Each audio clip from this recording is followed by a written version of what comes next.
নমস্কার বন্ধুরা, আশা করছি তোমরা সকলে অনেক ভালো আছো।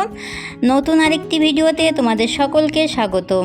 আজকে আমি কোনো রেসিপি নিয়ে আসিনি, আজকে কাঁকড়া ছাড়ানোর সহজ পদ্ধতি তোমাদেরকে দেখিয়ে দেব।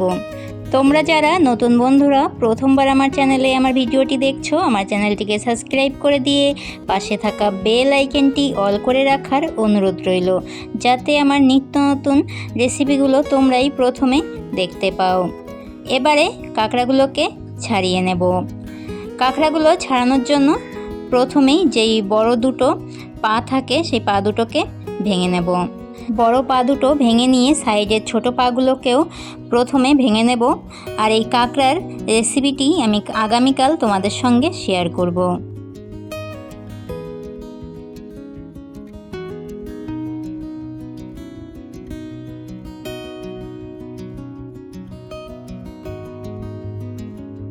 কাঁকড়াটার পাগুলো ছাড়িয়ে নিয়েছি, এবার কাঁকড়ার উপরের শক্ত অংশটাকেও ছাড়িয়ে নেব।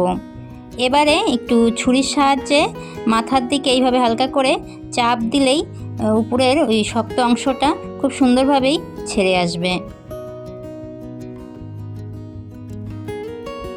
কাঁকড়ার উপরের শক্ত অংশটা কোনো কাজের নয়, সেই অংশটিকে ফেলে দিতে হবে। ভেতরের ওই অংশটিকে ভালো করে পরিষ্কার করে নিতে হবে। সাইডের যেই সুতোর মতো যেই আঁশগুলো থাকে, আঁশগুলোকে একদম পরিষ্কার করে নিতে হবে। আর নিচের দিকেও এই অংশগুলোকে ফেলে দিয়ে মাঝখান বরাবর আমি কেটে নেব। কাঁকড়াগুলোকে কেটে যখন আমি ধোবো, কাঁকড়ার ভেতরের যেই হলুদ অংশটাকে দেখতে পাচ্ছ তখন পরিষ্কার করে নেব।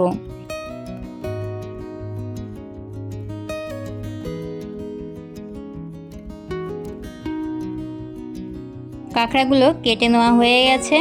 খুব সুন্দরভাবেই এই কাঁকড়াগুলো ছাড়িয়ে নেওয়া যায়। তোমাদেরকে আরেকটা কাঁকড়া ছাড়িয়ে দেখিয়ে দিচ্ছি।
দুটো কাঁকড়া খুব সুন্দরভাবেই তোমাদেরকে ছাড়িয়ে দেখিয়ে দিলাম। কাঁকড়ার সাইডের পাগুলোকে নেব না, ফেলে দেব।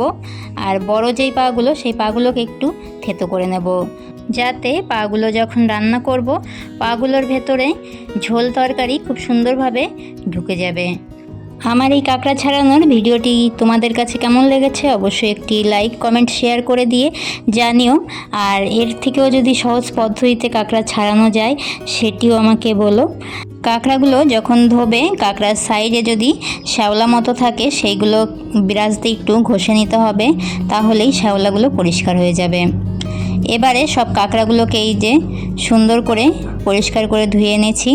আজকের মতো এতটাই, আবারও দেখা হবে নতুন একটি রেসিপির সাথে আগামী দিন। তোমরা সকলে অনেক অনেক ভালো থাকবে। টাটা।